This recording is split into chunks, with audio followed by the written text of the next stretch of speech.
start Wall Street.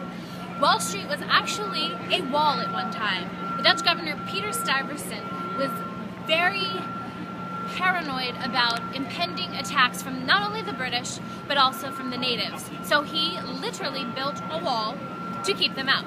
Well, of course, that wall does not remain now. Over here, we have the New York Stock Exchange, which does not actually have a Wall Street address. The address is 18 Broad Street. Again, Broad Street, an example of how the Dutch just called it like it was. It was a broad street. There you go. Now, the New York Stock Exchange was established in 1792 under the Buttonwood Agreement. They literally made a deal under a buttonwood tree. It moved inside in 1817, and they banned curb trading in 1836. There was still some stocks being traded out on the street. This was called the curb market.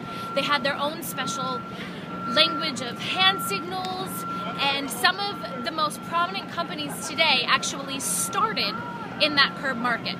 They moved inside in 1921, and on the floor, just around the street, just around the corner on Greenwich Street, and on the floor they actually erected similar lampposts to keep up their tradition of the street trading.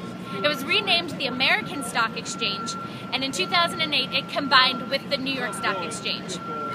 Now, the neoclassical building that houses the New York Stock Exchange now was built in 1903 by George Post.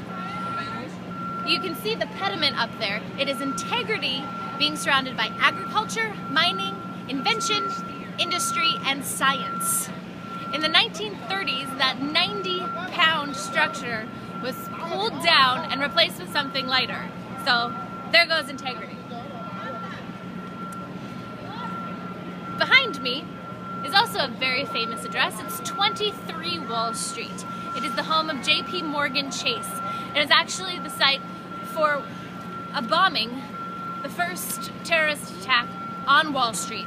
In 1920, a horse carriage was filled with 100 pounds of dynamite and 500 pounds of iron/weights, just determined to kill as many people as possible.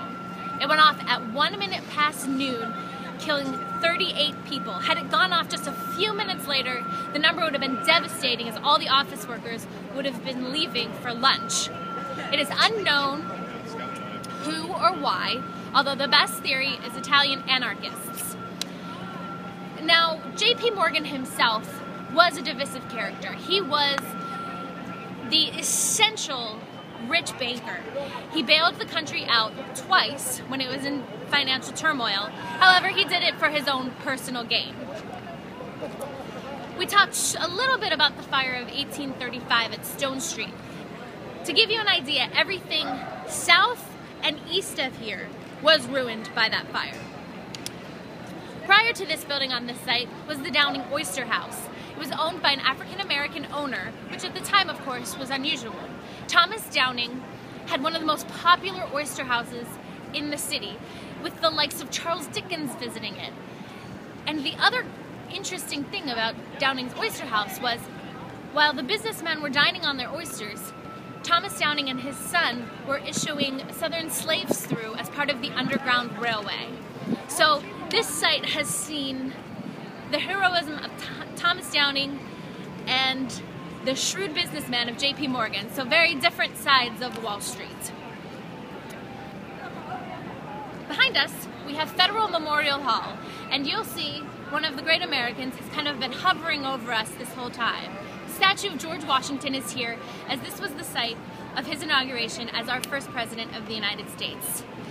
On this site was the original City Hall. However, once government moved out of New York and up to Albany, it was ripped down and Federal Memorial Hall was built. It was a customs house for a while. It was also the U.S. Treasury Department. This is actually where the first greenbacks were printed during the Civil War. And now it's a memorial.